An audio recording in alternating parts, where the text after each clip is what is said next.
And this deck could play a little like that, and it looks like we're going to get down and actually get to see this happen. So Adam's 1 win away. Ricardo is 2 wins away from the playoffs. Let's see what happens. Yeah, I'm really excited to see what we got going on here. Let's have a look-see. Come right on down. Oh, there we are. Looks like Ricardo is going to have to take a mulligan. He's on 7 cards, no lands.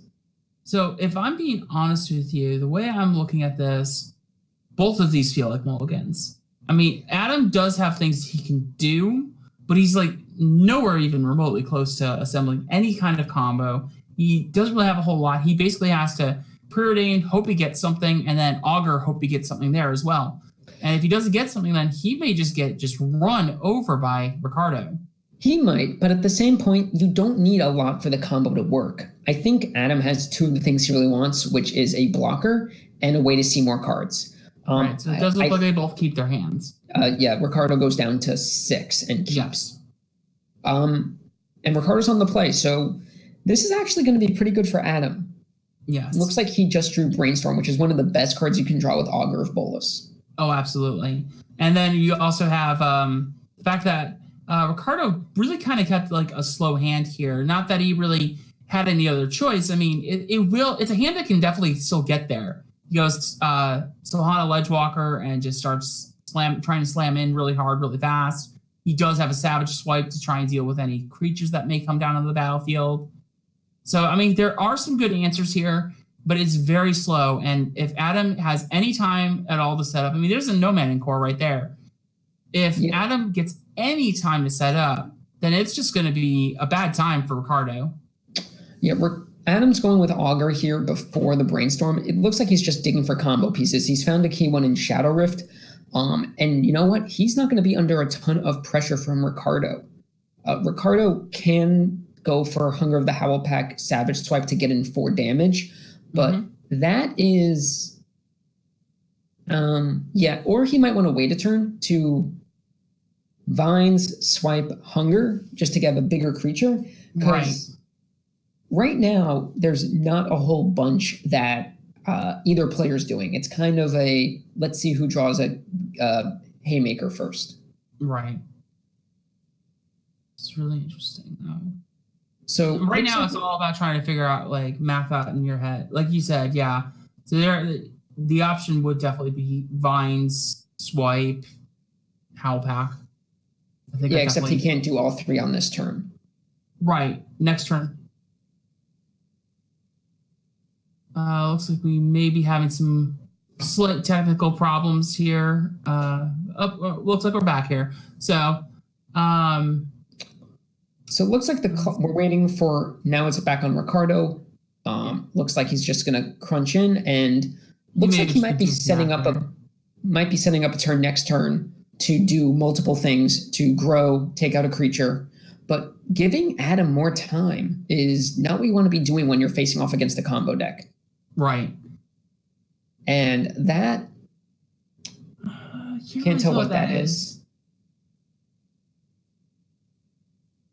Dispel? That's actually a pretty big draw. It stops multiple key cards out of Ricardo's hand. Yeah. Ooh, and there's an Inside Out right there too. So Adam is holding up the Dispel mana. Well, he hasn't played a land this turn. Sure. What it really looks like is Adam is 1 combo piece away from going off. He needs either Tireless Tribe or the Spiritualist, and then he is setting up for the win in just a few turns. Yep. So I'm curious what's going on here. So the draw from Ricardo looks like it's Savage Swipe. Swipe, that's big. Yeah, but he still can only take out one of these creatures. Actually, no, he can take out both if he sequences it in such a way to... He has to Vines the Ledgewalker, swipe the Augur, then swipe the en-Kor, and that would work if not for the Apostle Blessing in Adam's hand. No, because, what's actually really Yeah, so the Apostle Blessing definitely hurts. So does Dispel here. Because the Dispel will get the Hunger of the Howl Pack. It'll get the Vines of the Vastwood. Look at a whole ton of kinds of things here. So now it's just a matter of just figuring out the math, figuring out the back and forth, and how we want to do this. But Adam is just so close. Well, it looks like Ricardo's going to make a 2/2 Ledgewalker first. Mm-hmm. And I think if you're Adam, you kind of... Do you let this happen? Adam is not. He wants to keep that small. And I think what Adam senses is that Ricardo doesn't have much. You don't put a +1/+1 counter on a Ledgewalker unless you have to. Right. Adam smells blood in the water.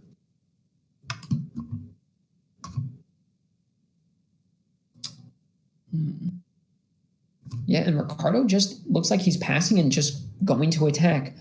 We are That's going really to be... interesting. I almost really wonder if he maybe shouldn't have just gone for the Vines in the Savage Swipe. Obviously, he wouldn't be able to take out the Nomad, but he could kind of advance his board position a little bit. And you're advancing your board position at the cost of cards, and you don't care about Augur. Augur is 1 damage. What you really care about is getting those Nomads off the table. Right. I think saving your mana for the next turn in the hope that Adam does not draw something like a Dispel is the right move. Adam drawing Dispel, kind of throws a wrench in that plan. Adam does Brainstorm, putting back 2 cards, then does the Pauper version of Brainstorm where you shuffle it away for a tapped land. Yeah. But again, Adam is only plinking in for about 2 damage a turn. Chip damage. So what we have going on is really the world's slowest race. Yeah. Until we see a Daru Spiritualist, and then at that point, Adam just wins. He needs to untap, but yes.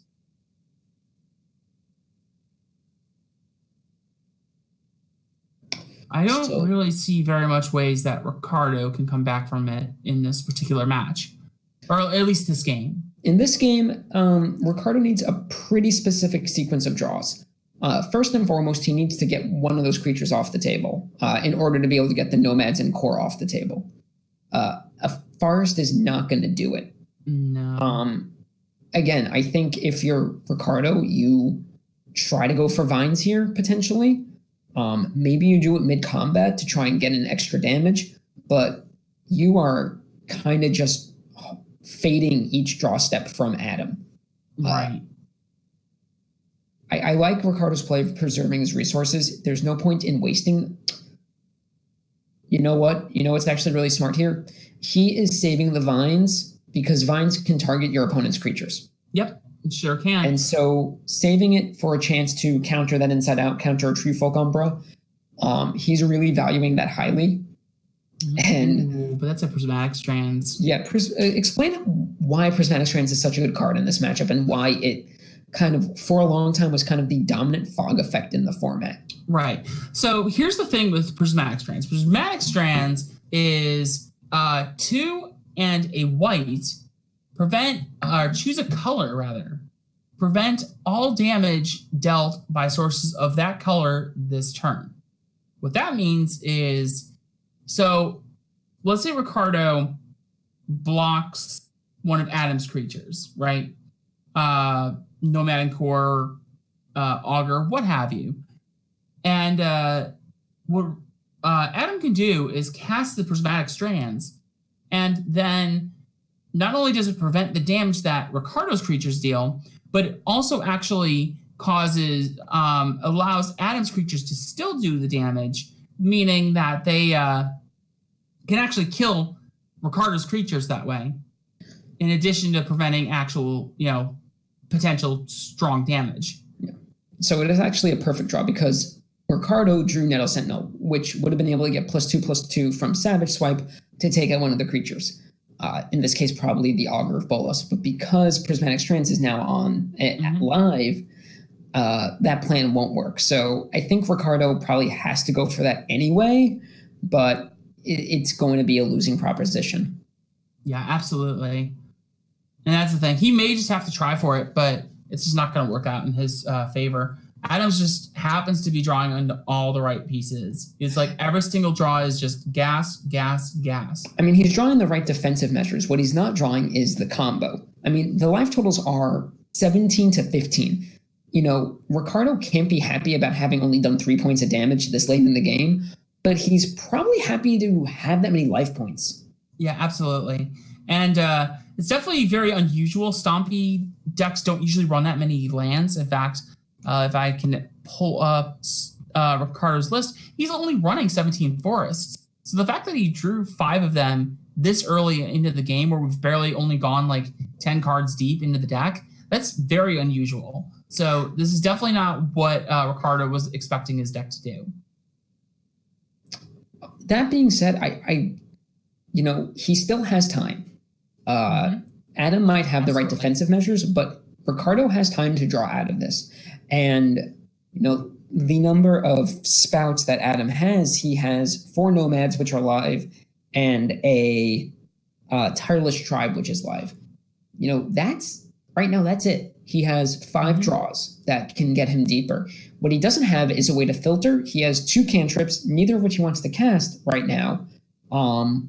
You know, you kind of do that in your combo turn. Preordain sees 3 more cards potentially. So shrinking the deck that much more. Looks like Adam has drawn another library filtering card in Ponder, seeing another couple of cards. Right. And one notable thing too is that Ricardo did not try and go for the Savage Swipes at all. So he's playing this very conservatively. He's being very, very patient, and I'm very thrilled to see a lot of that. So hopefully, what we might actually even see is we might just see Adam get through, or Ricardo get through some damage. Oh, and there is the Spiritualist. Okay, so we're going to see the combo in all likelihood next turn, which is going to be fun to watch. Ricardo doesn't know that Adam just has it. There is nothing Ricardo can do short of drawing a second Vines of Vastwood to win the game, or at least stop Adam from winning the game. So this is really going to come down to what's on top of Ricardo's deck. And if it's a second Vines of Vastwood, unfortunately, that still won't be good enough. Ricardo doesn't know that, but it'll make things interesting at the very least.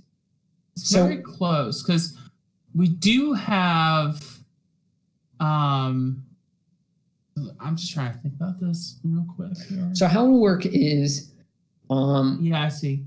So you'd have to Vines both the Augur and the Spiritualist, and then hit the Nomads. You'd have to Vines the Spiritualist twice. What would end up happening is you would Vines it once. Adam would either Dispel or Blessing. Ricardo would have to try to Vines it again, which would then result in the second, whichever one Adam didn't use the first time. And then at that point, you target it a bajillion times, you Inside Out, you have the mana to, Shadow Rift, and you attack. And that's game. Yeah. I like what Ricardo's doing here. He's trying to bait out any kind of interaction with that Savage Swipe. So what is he targeting with that Savage Swipe? This is definitely some very tricky lines here. So I'm very curious to see what we got going on. So there we go. It's taking out the Augur. Yep, you let that happen.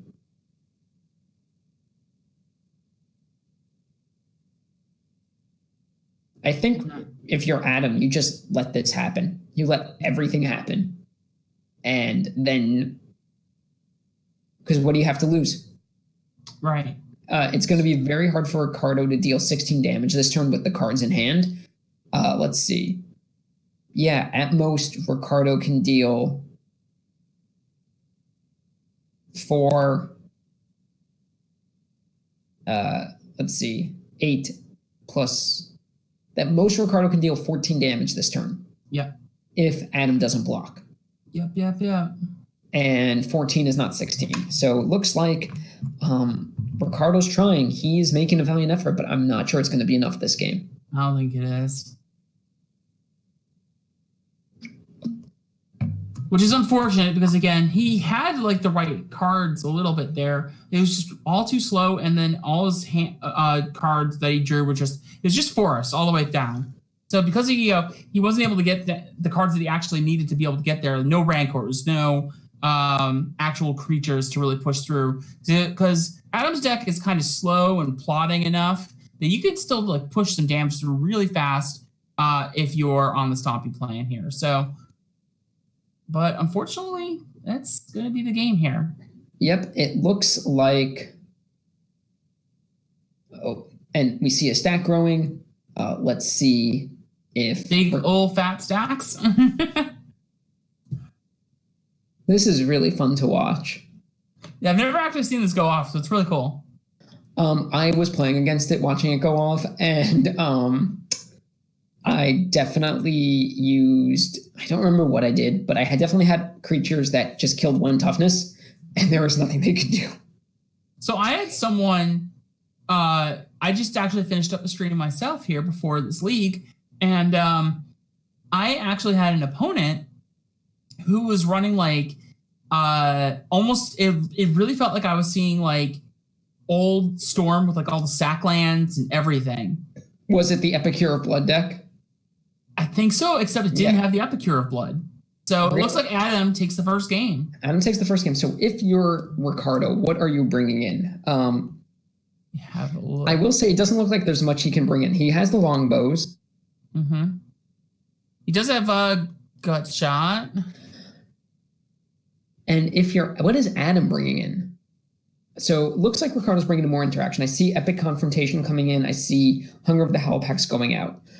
I don't really like those Elephant Guides in Ricardo's deck right now. What do you think? I think they're okay. They pushed a little extra damage through.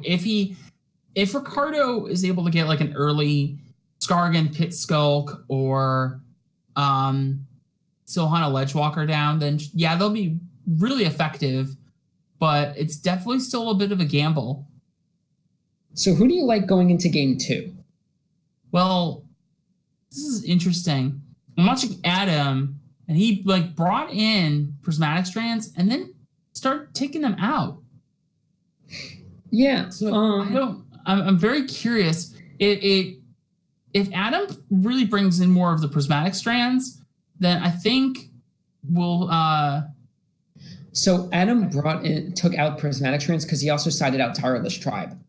So basically he doesn't have a way to get a free activation out of that. I don't dislike this move. Yeah, that makes sense. I mean, so I'll just say that I'm inclined to trust Adam's intuition with this deck. Adam is a very accomplished player, both in and outside of Pauper. Certainly is. And he definitely has a keen sense for the format. No pun intended with the Planar Chaos card. But I definitely think that he has a plan. It definitely looks like he's more all in on the Spiritualist part of it, which makes sense because Spiritualist, it's very hard for Ricardo to interact with that card. So we are seeing the Prismatic Strands all come in here. Okay. So maybe that will definitely... Yeah, so that will definitely make things a little bit harder for Ricardo to deal with. So I need to take a look at Ricardo's deck. Is he running any Wild Mongrel? He is not. It looks like we just lost Ricardo on our screen here temporarily. Yeah. So Ricardo... Just a second. Ricardo is running 2 Vault Skirge, which are the only non-green creatures in his deck. Usually, what used to happen is... what happened recently is Stompy decks re-adopted Wild Mongrel as a way to get around Prismatic Strands by basically switching colors. Yeah, which is exactly how you should be doing it there. And I mean, that even though we didn't really see, what was it? We didn't really see Prismatic Strands too much to my knowledge during actual, like, Odyssey block standard. That was definitely still something you could do in that same era. And there was probably a reason why those 2 cards were in the same block together. Absolutely. So it looks like we're waiting on hands. Yeah, we're just waiting on Ricardo to get his hand back up here. Shouldn't be too long, hopefully.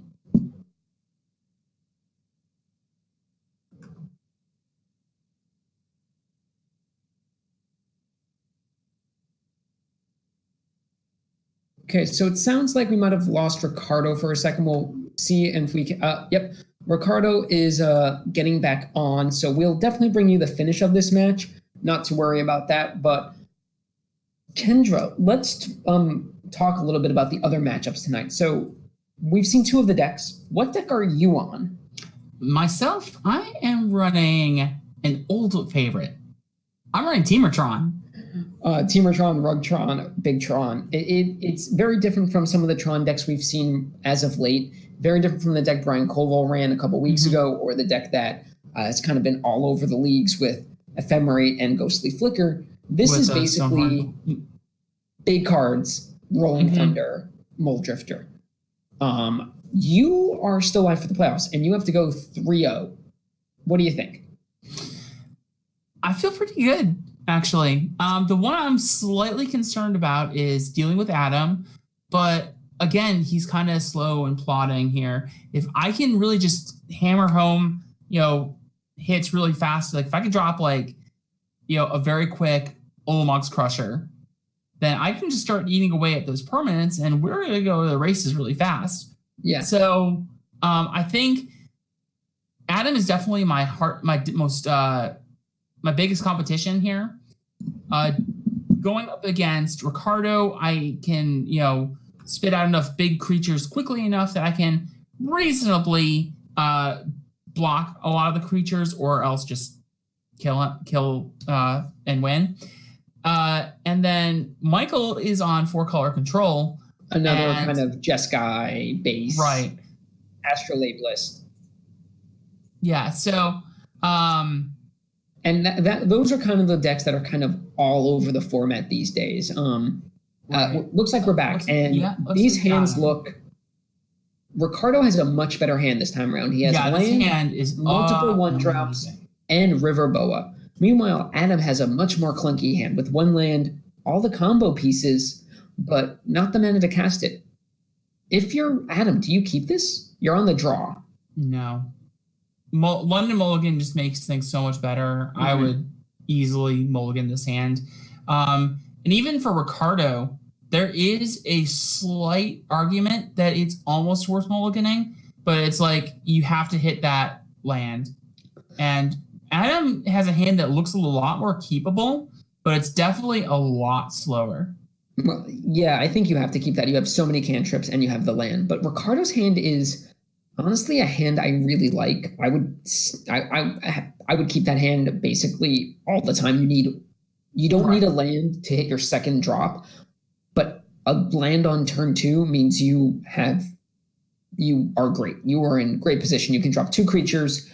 And this could be a game where Ricardo just literally stomps all over Adam. Yep. Doesn't get the second land, which still is fine. He has a ton of 1-mana cards. I think if I'm Ricardo, I want to go with the Pit-Skulk here just because it means more damage.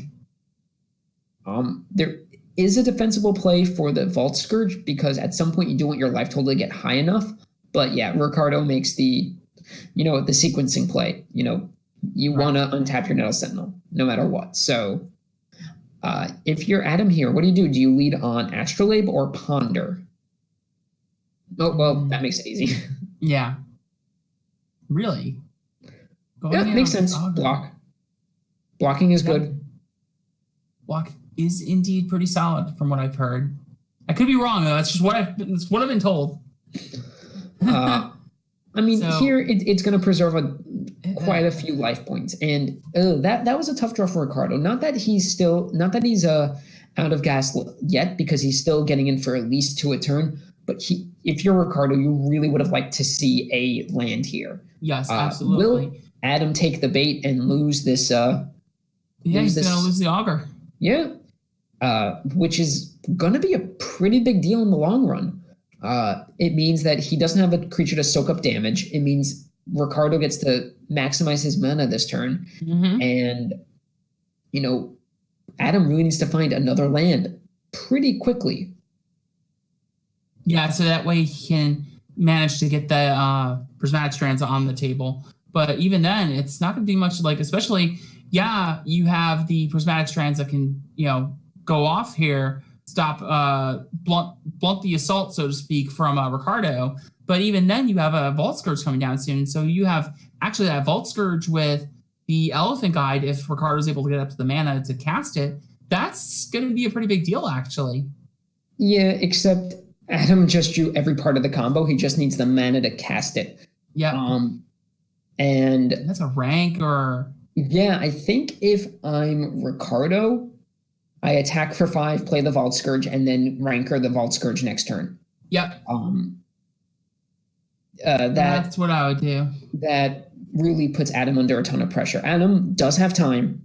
It's not a ton of time, but he does have time to draw out of this. Because remember, Ricardo's life total does not matter in this matchup. Right. It can be 100. It can be 3. If Adam gets the combo, the game is over. Yeah. That's just the combo and a chance to untap, I should say. So it looks like Ricardo found a line. Yep. And that's a land. Adam is just going too slow here. Let's see. Next turn, Ricardo comes in for 8. 8 is not 0. You know what? I don't hate Adam's chances here.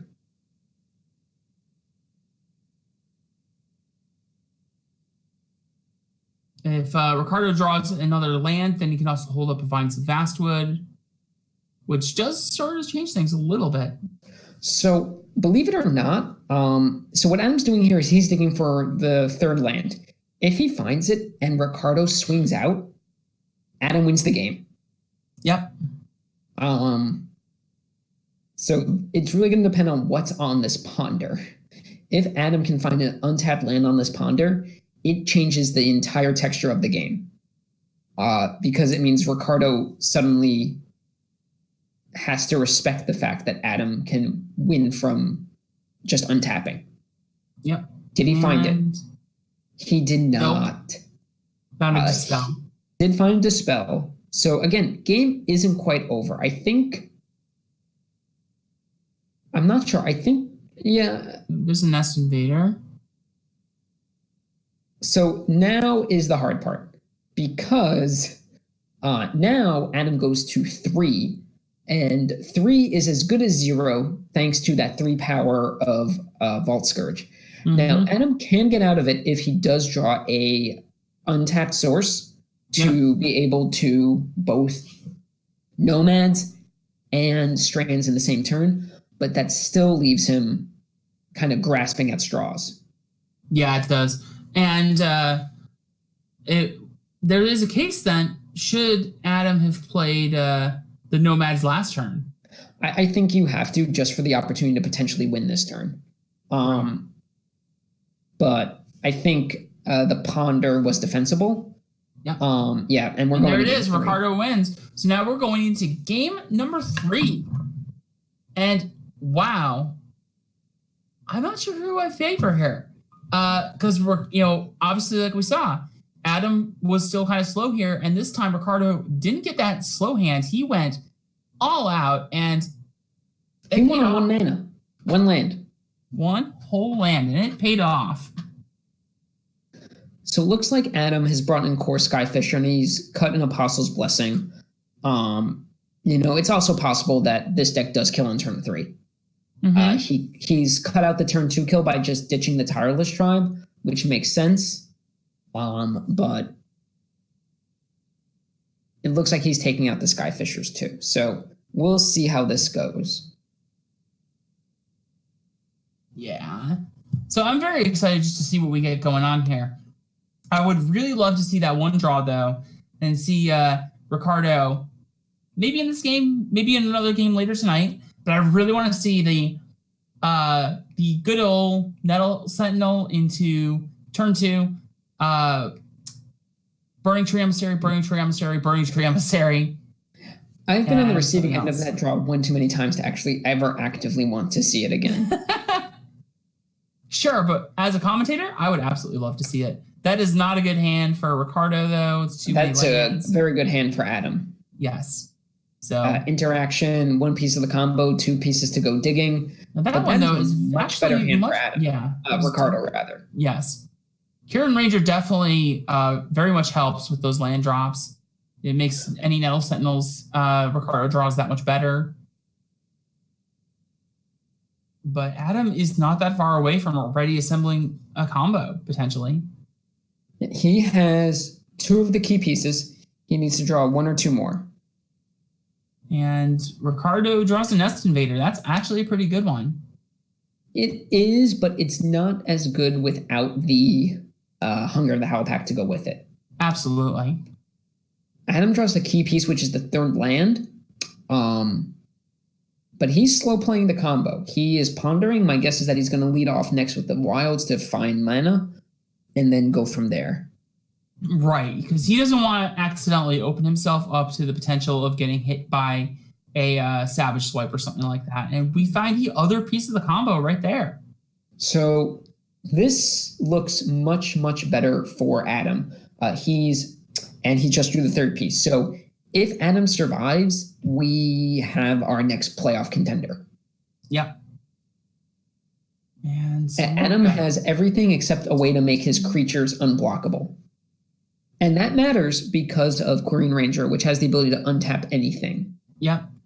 Adam specifically needs to draw Shadow Rift because you cannot give your creature protection from colorless.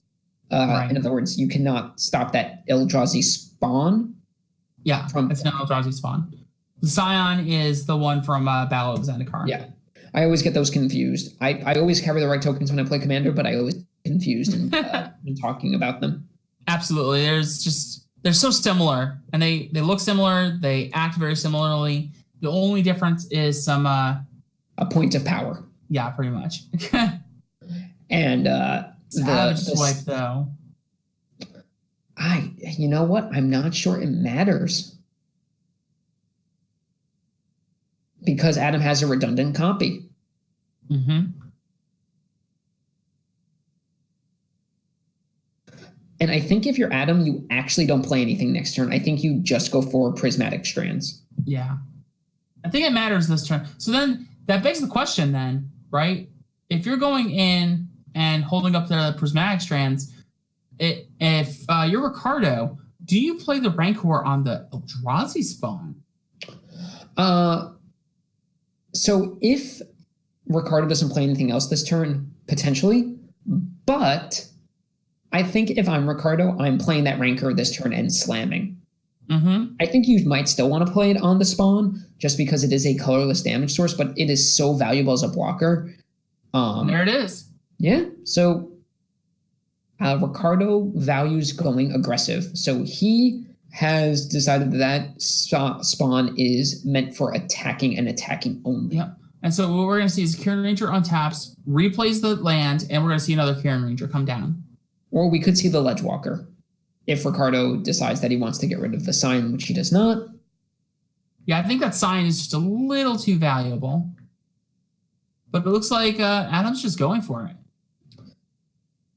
Well, the good news is now that Spiritualist can't die. Yep. And what is the draw from? Yeah. Oh, that's a Vault Skirge. Vault Skirge changes the math a little bit, but again, one Shadow Rift in this game is over. Yeah, absolutely. So now, if you are Ricardo, how do you do this? Do you just forget the Scion, or the spawn rather, the Eldrazi spawn? Do you just go in on the Vault Skirge and the Ledgewalker? So the problem is Ricardo has no good attacks. Mm-hmm. He would have to attack with everything to get in just a few points of damage. And I think if you're Ricardo, you have to do that. I think the reason you have to is you're not winning a long game. Adam has the combo pieces assembled. He just needs one more piece to kind of go for it. If you attack in, what likely happens is Adam puts a Spiritualist in front of probably the Scion and probably blocks the Kor on the Ranger. You eat 2 creatures, you get in 3 damage, you regrow a Rancor.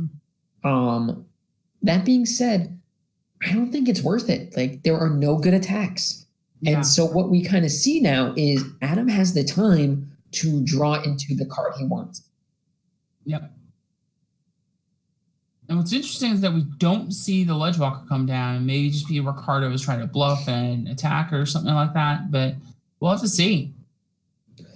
Of note is that Ricardo is holding up the Vines again, and Adam does not have the mana to Vines and protect and go for the kill. Yep. Yet, at least. Yeah.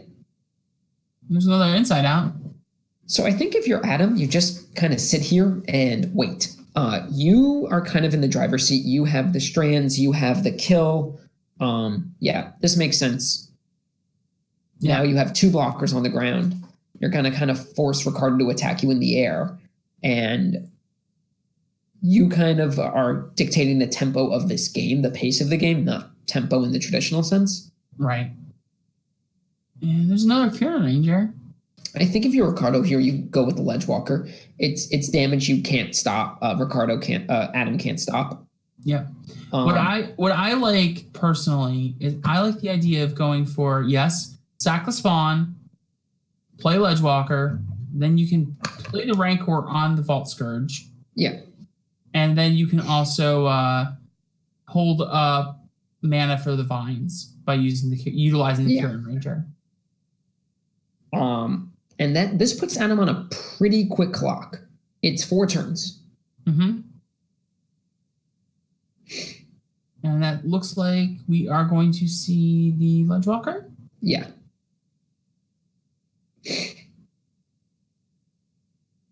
Yep. And there it is. So Ricardo comes in hot. Got 3 damage coming right your way, Adam. Yeah, that 3 damage, it doesn't matter now, but it might matter in a few turns if Adam just does not draw. Oh, that's I like that. Spicy play. Yeah, I like that a lot. So Adam saved himself a turn. Adam just changed the clock by casting Inside Out on Ricardo's creature to not only change the amount of life lost. 4th land. Yeah, finds the 4th land. Excuse me, seems like having a little allergy attack here. What does Adam draw? It's fine.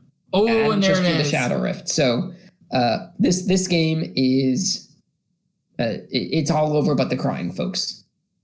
Yeah. And unfortunately, we didn't see another Vines or anything like that. So this is unfortunately going to go to Adam Yurchick. And Adam is going to make the playoffs because of this win.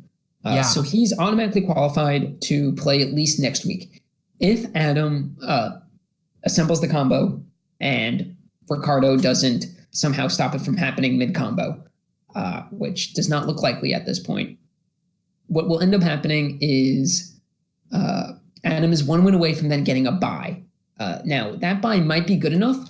A lot depends on whether or not Ricardo can no longer do anything better than 4-2 overall. If he wins his last 2 matches, he goes to next week. The only player still live for the bye is Michael Bunda, who would have to sweep to get to the finals. Yeah. That is a sufficiently large one, I believe. And so en-Kor combo, Poor Man's Breakfast does the job. And Adam Yurchick moves to 4-0 on the Pauper Premier League 1 season. So, Kendra, it's all over. Let's just make sure that this actually takes place. No F6ing. No F6.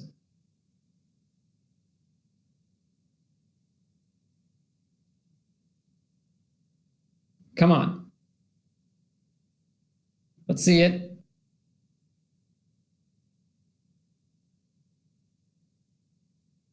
The anticipation. Yeah. We're so close. So close.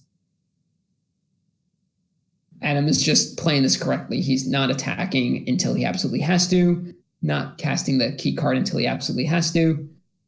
Don't forget to cast the Inside Out, Adam. Don't forget to cast the spell. Which spell? Dispel.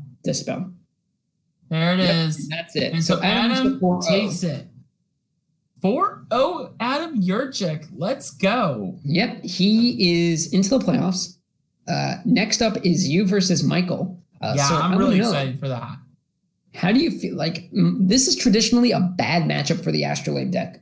But how do you feel? I like it. So while, first off, once again, big congratulations to Adam, another playoff player, participant. So I'm really excited to see him play it and see what he's going to do forward. Yeah. So me personally, I'm very excited for this. I think I'm definitely a little favored. Obviously, I can go a little harder, a little faster before, and my hitters far outweigh Michael's. Not only that, but a lot of my creatures generally stay well out of the scrud range for a little bit. So I'm very excited. I can't wait. And well, we'll be back in just a few minutes with Kendra versus Michael Bunda. I'll be back in the booth talking you through the matches, and we'll see you in just a minute. Take care, everyone. See you then.